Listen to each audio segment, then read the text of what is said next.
Degs! Ay pa, shoutout ka muna. Ha? Shoutout ka muna sa vlog ko. Shoutout! Anong vlog niyo, sir? Drew TV. Yun na yun.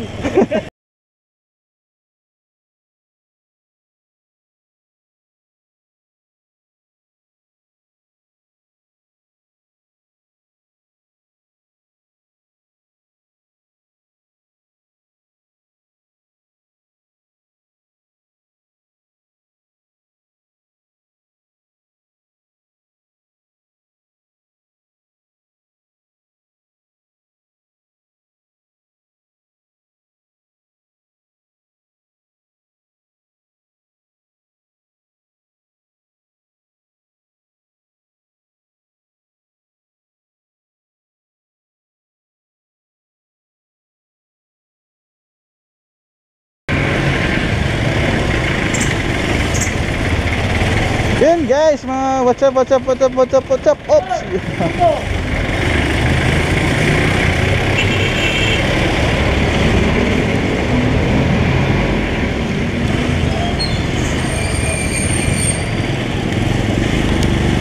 Good afternoon mga kabiyahero. Inaabot na tayo ng ulan dito sa Makati, dito sa Pateros. Galing tayo kasi sa isang pwesto natin. Bigla kasing bumuhos yung ulan. Yun pauwi tayo ng Quezon City. Napaka-traffic. Sarap yung gulay. Pampakbit. Bili tayo ng pampakbit para masarap-sarap yung pampakbit eh. Hindi pala yan ang ulog sa ilalim. Yun, bili tayo mga kapero dun. Alam ka, tita Tibay po dam. Sariwa pa yung mga bagong kahit yung mga kabiyahero. Iba. Kaya masarap igawin natin sinakbet.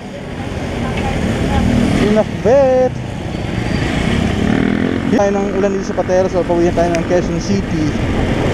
Nagkuha na tayo full battery gear. Nagkuha na tayo ng raincoat natin mga kabiyahero para hindi tayo mabasa sa daan, kasi kahit ganang kahina yung patak ng ulan ay buwan talaga yan, nakakabasa din talaga, lalo na pag naka motor tayo mga kabiyahero.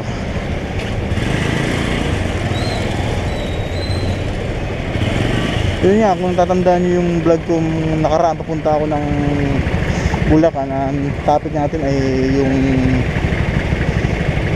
pag-ulan sa hapon mga kabiyahero. Katulad ngayon, umuulan dito sa Makati. Pauwi tayo ng Quezon City. Buti lang lagi natin dala yung raincoat. Ito kasi yung kagandahan mga kabiyahero ng may raincoat tayong dala sa motor, kasi iwas kabirya ba tayo, iwas abala, lalo na sa pagpauwi tayo mga kabiyahero, kasi kung wala tayong dalang raincoat possible magtambay tayo sa maghanap tayo ng masisilungan natin hanggang tumila ang ulan. Pero ngayon may rin tayong dala, kaya hindi tayo mag-aantay na tumila ang ulan. Kahit umuulan, bakbak tayo, biyahe tayo mga kabiyahero. Ngayong oras pa, rush hour na, hapon na yung mga pauwi ng bahay galing sa trabaho. Siyempre rush hour na yung mga kabiyahero. Saan natin yung pagdaloy ng sikip ng trapiko sa dadaanan natin. Ngayon ay dadaan tayo ng C5 kasi mas mabilis natin tayo makauwi sa ating paroroonan, kasi doon tayo uwi mga kabiyahero sa Luzon at hindi tayo ikot ng Pelcoa. Tagusan tayo ng Eastwood Bibis papuntang uptown ng Katifunan. Kaya yung mga kabiyahero, yun, medyo mahina-hina naman yung ulan, pero sa tuloy natin nagmumotor ay makonto makakabasa din, kasi yung po ng tagsak ng ulan ay salo lahat natin mga kabiyahero. Tayo kanina sa Paris Mami TV, Sa pangalawang pagkakataon napuntahan na natin yung Paris Mami TV, isang sikat na mamihan na pinupuntahan lagi sa Taguig, mga kabiyahero. Yung located mga kabiyahero ng Paris Mami TV ay matatagpuan nyo sa likod ng ospital ng Taguig Pateros. Kaya sa mga gustong pupunta at matikman yung Paris Mami TV ni Kuya Romnick, madali yung mahanap yun mga kabiyahero. Ang landmark lang nyo ay doon sa likod ng hospital ng Taguig Pateros Hospital. Sa bandang gilid siya sa likod ng hospital ng Taguig Pateros. Yun, makikita nyo sa fanpage ng mga kabiyahero sa TikTok at saka sa YouTube at saka sa Facebook, Paris Mami TV ni Kuya Romnick. Shoutout sa Paris Mami TV ni Kuya Romnick. Napakasarap talaga. Talagang sulit na sulit yung walang laman nila mga kabiyahero. Tsaka dami ng kanilang na laman ng Paris. Talagang sulit na sulit. Babalikan natin yung mga kabiyahero kasi hindi natin titikman yung mami nila. Yung mami naman nila ang ating titikman sa sunod natin pagpunta. Ayun mga kabiyahero, ito na yung sinasabi ko. Dito na tayo sa C5. Ito yung asahan natin dito sa C5, ang traffic dahil rush hour ngayon mga kabiyahero. Ano?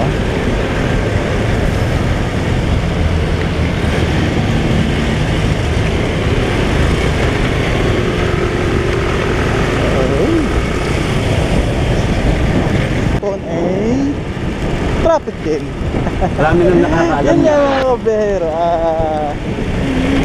Minsan napapaisip ako talaga, pag umuulan ng malakas, umuulan ng mahina dito sa kahit saan parte dito sa Metro Manila o Quezon City, asahan natin sa hapon paglabas natin sa trabaho, sobrang traffic. Hindi ko alam kung ano nagiging cause nung traffic, sa ulan ba or ano, talagang traffic. Kasi lagi yan dito sa, lalo pag pauwi ako ng bahay galing sa trabaho ko mga kabiyahero, na kaunting ulan lang, kaunting ambon lang, sobrang traffic agad. Siguro dahil sa mga baha-baha na mga baradong mga kanal, yun siguro nagiging cause nung pagpunang traffic mga kabiyahero. Hindi totoo yan. Bola lang yan. Umaambon. Dito na tayo sa may flyover ng Pasig, going to Pasig. Medyo talagang bumper to bumper na yung traffic.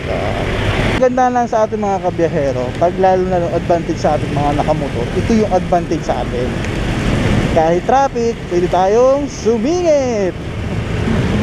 Kahit saan natin ito dalhin mga kabiyahero, pag nakamotor tayo, ito kasi yung advantage ng nakamotor pag traffic, lalo pag rush hour. Ang disadvantage niya, pag ganito naman ang sistema sa hapon, pag umuulan. Pag umuulan, basa ka. Kailangan may dala kang panangga sa ulan, ang kapote natin o raincoat. Pero pag wala tayong dala, lalo na sa katrabaho natin, lagi tayong pagod kasi nasa field tayo mga kabiyahero. Yun yung masakit sa atin, yung pagod tayo maghapon sa biyahe, tapos biglang uulan sa hapon, tapos wala kang dalang kapote, wala kang dalang sa paa mo, kasi lalo na sa nakasapatos tayo dahil buot na buot yun mga kabiyahero, tapos biglang mababasa. Yun yung masakit doon, yung pag edad natin, kahit anong magkakaroon tayo ng sakit na rayuma. Kasi yan ang cause ng sakit ng rayuma kung di ako nagkakamali, dahil pag pagod ang katawan natin, pagod ang paa natin, yun ang cause ng anhinang pagkarayuma. Yun, medyo lumalakas na yung ulan dito sa kahaba ng C5. Yan, makikita nyo mga kabiyahero sa video ko na karamihan ay nag-iintay ng mga masasakyan, ang mga iba nating commuters, ng mga biyahero, dahil pauwi na sila ng kanilang bahay, mga kabiyahero. Road trip, saan ang punta? To the moon, broom broom, sky sky, pauwi na ng bahay, inabot ng ulan, hindi sa C5, nag-jacket nang wala sa oras, sinuot ang aking raincoat kahit ito hindi nagagamit, ngayon nagamit na dito sa aking motor. Kumabiyahe ngayong oras na to dito sa C5, saan man kayo bumabiyahe, pauwi man ng bahay o papasok ng trabaho. Ngayong araw mga kabiyahe, ngayong hapon mga kabiyero ay maulan, kaya dahan-dahan lang tayo sa pagmamaneho mga kabiyero dahil madulas yung daan. Kaya always ride safe sa mga biyahero na bumabiyahe ngayon, ng mga kapwa ko biyahero. Isipin natin lagi mga kabiyahero na meron tayong at meron naghihintay sa atin na pamilya na uuwi tayo ng maayos at ligtas, at sana ay isipin natin yung mga mahal natin sa buhay. Ayan mga kabiyahero, kikita nyo dito ng pagbaba ng Libis. Dito na yung bumper to bumper na traffic. Ito yung talagang napaka-traffic dito mga kabiyahero pag ganitong rush hour sa hapon. Shoutout sa lahat ng mga Grab rider, Lalamove, Angkas, sa lahat ng mga riders natin. Shoutout mga kabiyahero. Ano, haba oh. Ang haba. Ang haba. Huwag mong subukan. Masisira ang buhay. Siyempre, gigirid tayo mga kabiyahero. Kasi dadaan tayo sa motorcycle lane, pero yung iba dumadaan sa bicycle lane.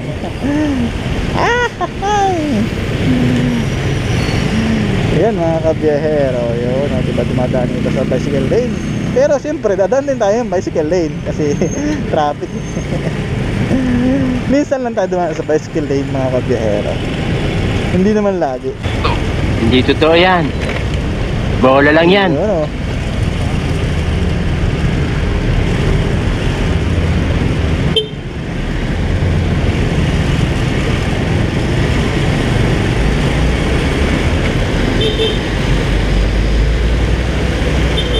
Traffic.